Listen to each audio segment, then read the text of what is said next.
NEET परीक्षा विवाद को लेकर संसद के भीतर और बाहर सियासी टकराव लगातार तेज होता जा रहा है। कांग्रेस अध्यक्ष मल्लिकार्जुन खड़गे ने केंद्र सरकार पर गंभीर आरोप लगाते हुए कहा कि अगर सरकार वास्तव में इस मुद्दे पर चर्चा चाहती तो वो विपक्ष की पहली मांग पर ही बहस शुरू कर देते। उन्होंने कहा कि सरकार ने चर्चा टालने के साथ साथ छात्रों के आंदोलन को भी दबाने की कोशिश की और इसी वजह से विवाद लगातार बढ़ता गया।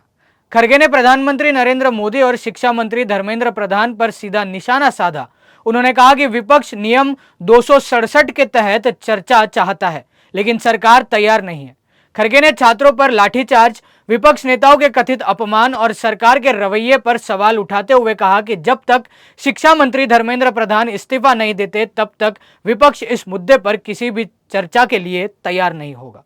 नहीं, उनकी बात नहीं कर रहा हूँ, मेरी बात कर रहा हूं। सर, लेकिन किरण रिजिजू ये कह रहे हैं कि चर्चा के लिए विपक्ष खुद ही भाग रहा है, डिरेल कर रहा है। हो सकता है उनसे अपील कर रहे हैं कि उनको सद्बुद्धि आए और उस बात को समझे कि सरकार तैयार है चर्चा के लिए, विपक्ष ही नहीं है तैयार।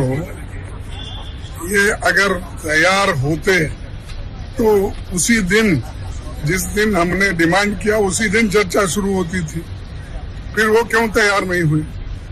2 दिन, दूसरे दिन भी नहीं हुआ, तीसरे दिन तुमने लाठीचार्ज करके, लोगों को मार के, बच्चों को तबाह करके, और उनके जो आज लाखों बच्चे परेशान हैं, उनके कितने करोड़ों रुपए उनके माँ बाप के गए। कोई जिस ढंग से कमा के अपने बच्चों को एजुकेशन देना चाहता था या वो एग्जामिनेशन को बिठा के नौकरी की कोशिश करता था या डॉक्टर बनना चाहता था, इंजीनियर बनना चाहता था और सब कुछ, तो उसको नकारा कुछ किसने। और तुम खुद हमको रोक रहे हैं चर्चा। आज तो देखिए दरवाजा भी रोक दिया, हाँ, अंदर आने का। ऐसा कोई है? हम पार्लियामेंट मेंबर्स हैं और रूलिंग पार्टी गवर्नमेंट के लोग खुद दरवाजे पे ठहर के बंद करते हैं। हमको तो बाईपास रोड से आना पड़ा।